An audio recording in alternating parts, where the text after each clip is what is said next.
Hi everybody, I'm Allison Garner with Align Coaching, and I wanted to talk about the event that is coming up November 16th, 2019 at, it's going to be at the Fox Cities Expo Center in Appleton.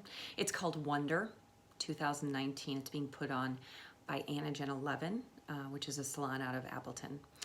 And we're going to be talking about relationships, and we were building out the curriculum. We've been working on it for weeks. And the thing that came up in most of the questions and the responses that we've had is that people really want to know how to communicate.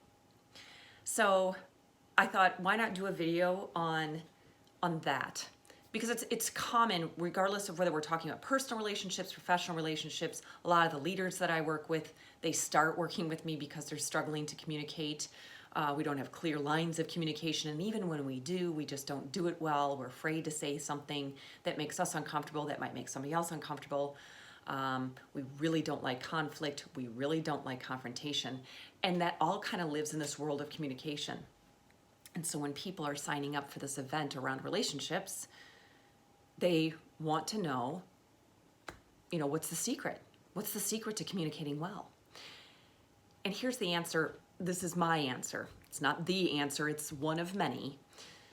The answer that I give everybody when they ask me about effective communication and communication skills and what are some communication tools and strategies and how do we master really, really efficient and effective communication?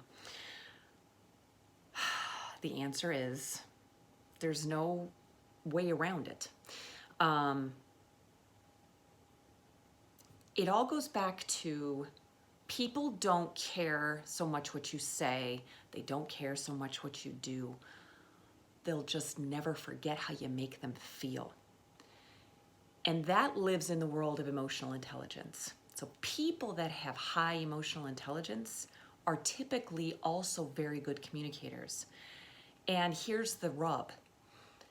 Emotional intelligence has basically 5 steps, and they have to go in order. You have to be able to crawl before you can walk, before you can run. Communication is the last step. In other words, the way I would think about it is I can communicate well as a result of doing the first things really well. So what's the first thing of emotional intelligence? It's self-awareness. And what's the second thing? It's self-regulation.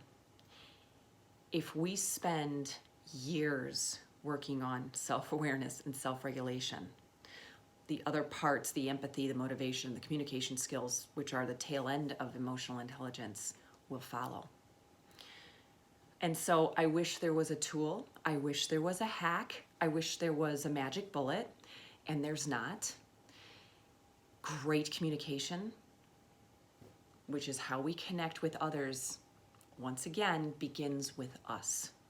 Building awareness around ourselves, figuring out what's going on inside, really digging into our assumptions, our pool of data, what we're thinking. Do we believe everything we think? Because how we think then affects our behavior and our emotions. And so really learning how to challenge these thoughts. And then the next step is now, how am I feeling about the things that are happening in my mind, around me, in my environment, based on somebody else? That's self-regulation. So I wish I had the magic bullet. I wish I had an answer for what is the best communication skill ever. The answer that I always give is it begins with self-awareness and self-regulation.